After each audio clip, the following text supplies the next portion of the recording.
ঘন্টার মধ্যে টাইম লাগছে ছাত্ররা আগে বলে যেতাম আমাদের যেটা জানানো হচ্ছে সেরকম হবে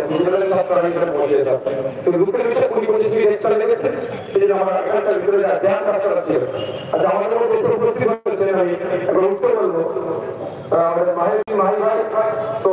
লোকসভা থেকে আমাদের এমএসএ ফাইনালে লড়াই করছে তাকে বর্ণনা করে দিচ্ছে আমাদের মধ্যে এসে উপস্থিত হয়েছে আপনাদের লোকসভার অবজারভার আমার অফিস সেক্রেটারি এই নাসিরউদ্দিন সাহেব তাকে গ্রহণ করার জন্য অনুরোধ করবো আমাদের নাসির ভাই ও নাসির সাহেবকে গ্রহণ করে দেবে।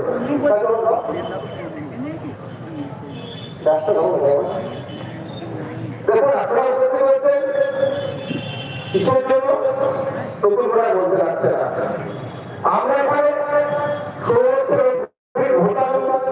একটা মানুষকে ভোট দেবো আমাদের 16 মানুষের একজন জনপ্রতিনিধি করবো তাকে আমরা পার্লামেন্টে পাঠাবো সে আমার এই লোকসভার মানুষের সুখ দুঃখ অভাব অভিযোগ চাওয়া পাওয়া পার্লামেন্টে ভরে দেবে সেখানে কনসার্ন ডিপার্টমেন্টের মাধ্যমে যে মিনিস্টার থাকা হয়ে যাবে স্পিকার সাহেবের মাধ্যমে সেই মিনিস্টারকে জানাবে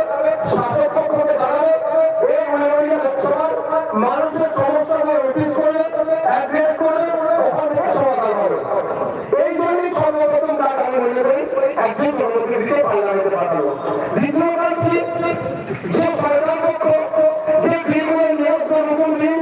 বা পুরো বিলে অ্যামেন্ডমেন্ট করবে সংশোধন করবে সেই বিল যদি গভর্নমেন্টের বিপক্ষে যায় শ্রমিকের বিপক্ষে যায় কৃষকের বিপক্ষে যায় তার চূড়ান্ত বিরোধিতা করা সেটাকে অভ্যস্ত করা আর বিলগুলো যদি শ্রমিকের বিপক্ষে আসে নাগরিকের বিপক্ষে আসে কৃষকের বিপক্ষে আসে তাহলে সেটা আরো কিভাবে আছে তা আইডিয়া প্রদান করা। আরেকটা অন্যতম কাজ কি অনেক ক্ষেত্রে দেখা যায় শাসনের বিষয়টাকে ওভারলুক করে সেটা দেখা যায় অত জানা থাকে না সেই বিষয়টা আমরা মেনশন করি কোয়ালিফিকেশন করি বা